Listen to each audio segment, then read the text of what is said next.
So the topic that I'm covering today, right, is securing your data everywhere against advanced threat. So how do we interpret data? So data in an organization, it could be data that is sensitive, right, within the organization. Data that is the crown jewels within the organization itself. Every organization is different, right? For banking industry, your important information might be some financial data. For manufacturing, it could be your blueprint, it could be your engineering diagrams and design, right? But data is very close to every one of us because our own personal data is important as well, right? I think every one of us here has received some form of scam calls, messages, emails from someone, somewhere. How do they get your information? How do they get your name? How do they get your email addresses? Sometimes they can even get your addresses, right? They can even get things more, your birthday and etc. as well. How do you think they get this information? Somewhere, somebody didn't protect your data, right? So it's very common, right? Because you apply for maybe you send in your details for lucky draw, right? For example, you fill in all your information. You go to a building, you need to enter the building, they collect your information as well, somewhere, right? So this information can be easily leaked out, right? So the key takeaway of my today's presentation is about how do we address data risk within your organization, right? What steps do we need to take? How are we going to address data risk within the organization? Because every organization has their own data risk. And the problem with today as well, I think my fellow speakers in the morning till now has been talking about AI, regenerative AI, right? The risk of AI. And particularly, I want to talk about the usage of AI. I think every one of us here have used AI some form or another, right? Whether is it ChatGPT, Gemini, Copilot in Microsoft Windows, or any other AI tools that you have used. I'm sure the employees within the organization has used AI tools as well, right? The problem here is that how do we know, or how do you know, right, as IT personnel within the organization, what data is being sent across to this AI tool platform, right? So in a lot of organizations, you can choose to do two things. One thing, I block complete use of AI within the organization because I do not understand AI enough to allow my users to use it. Number two, I allow all my users to use AI, but I want to have visibility of what they actually put into these AI tools, right? So number one, gaining visibility is important in the organization. Putting in monitoring and controls in the organization is important as well, right? So, data, we can say that data is now the key to business transformation. Why? Because post-COVID, a lot of employees actually work from anywhere.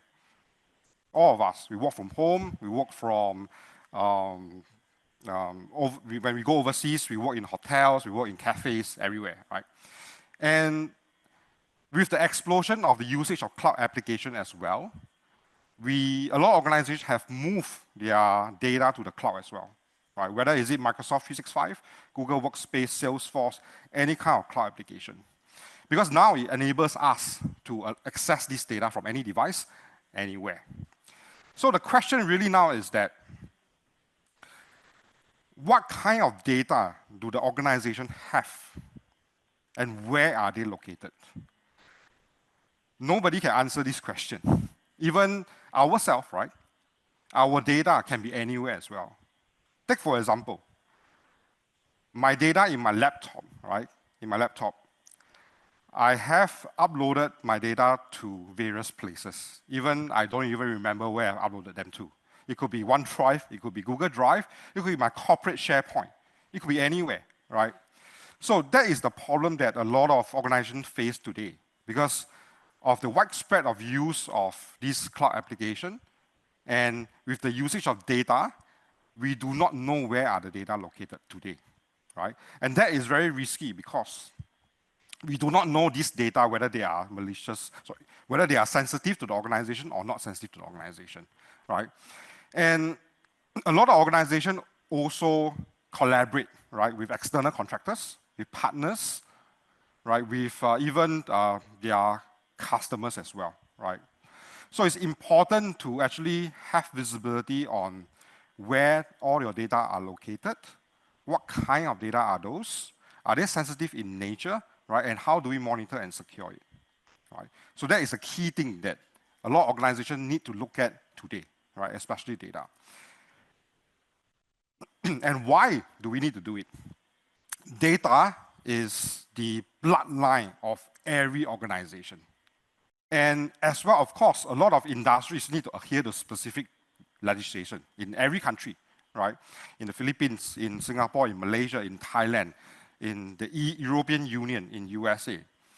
A lot of these countries, or I would say globally, 71%, right, have legislation on data security or data protection, right? Every country has its own data protection laws, right? Especially protecting personal data, right? And if you look at the statistics by the end of the year, you will realize that more than 90% of the global countries have some form of data protection legislation in place, right?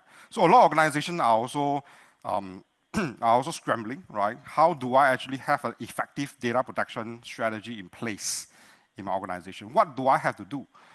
How do I start? And it is often not that straightforward, right? Because if you are a cybersecurity practitioner or IT guy within an organization, you will not know what data is sensitive in nature in the organization. Because the data owners, only the data owners will know the sensitivity of the data, right? For example, the finance department will know what data is sensitive to the organization. The HR department will know what data is sensitive to the organization. And of course, in IT, we know what data is sensitive to the organization, like your network diagrams, your IP addresses, your host name, your DNS records. These are important information within the organization. So the data owners will know what are the important assets within the organization itself, right? And through the conversation, right, of the past couple of speakers, right, the key takeaway that I took out from is that communication within organization is key, right? Same for data security or data security strategy that you want to actually put within organization. We will need to communicate with all the different stakeholders within the organization that are the data owners as well, right? To have an effective data security strategy. So this is a model, right, that organizations are moving towards, right, to what we call a value-based data security model, right? Like I say, doing a complete data security strategy within an organization is virtually impossible, right? You have to start somewhere. So the easiest way in an organization, if you have nothing today, is to do what we call a data risk assessment. So what a data risk assessment does is that we help you to assess the data risk within the organization.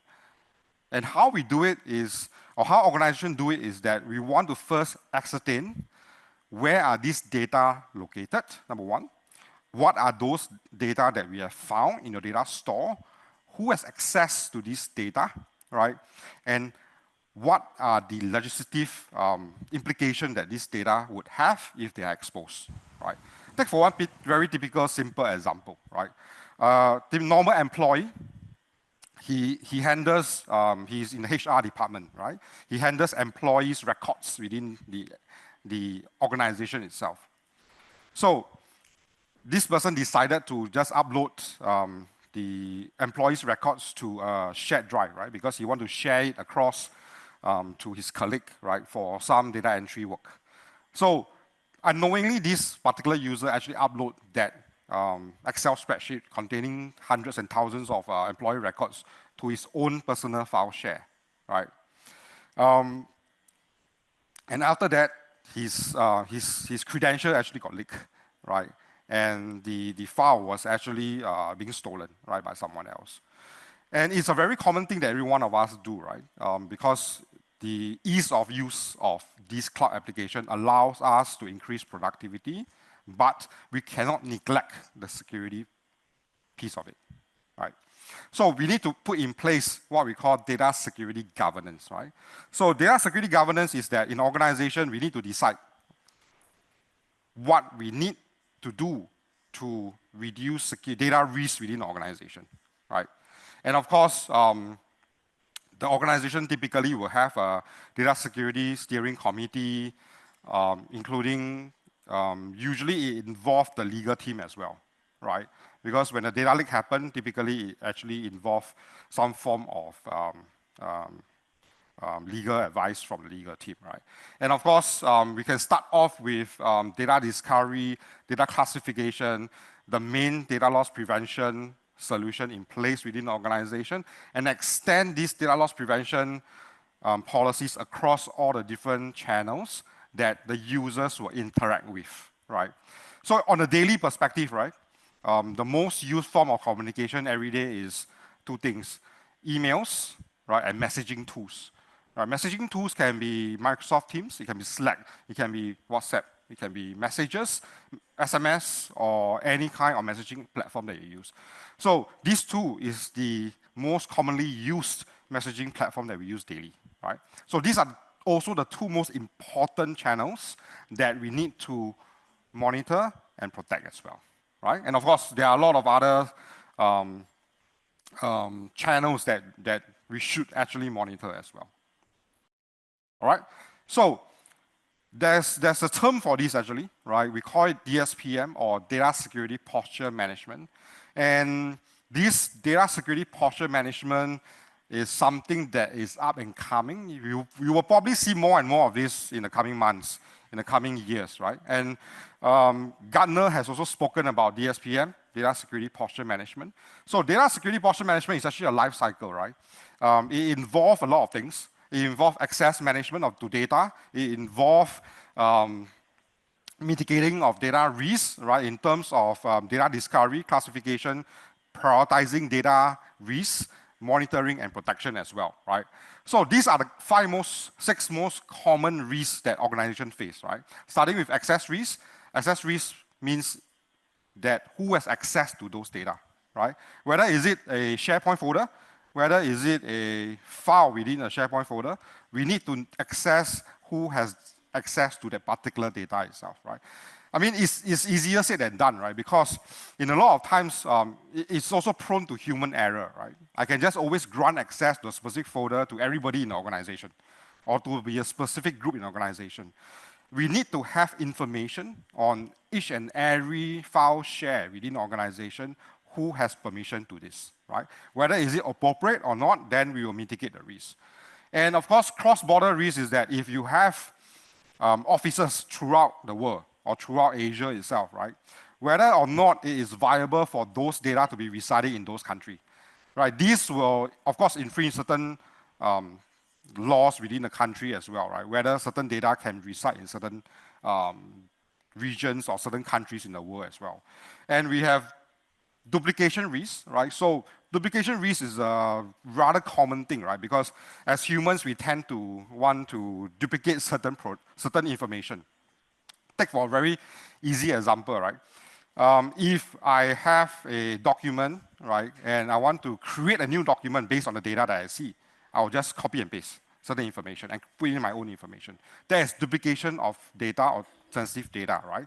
And that could lead to increased data risk as well. And of course, we have retention risk, sharing risk, and anomaly risk as well, right? Right, so in today's world, right, cyber security equates to data security as well, right? Because if you spend a lot of money, you have a lot of devices protecting the perimeter, right? Protecting your assets itself. But what is the true goal of attacker within an organization? It's always to look for data that they can steal. It's always a goal, right? So this is something that we need to keep in mind. Data security is as important as what we need to put within the organization itself, right?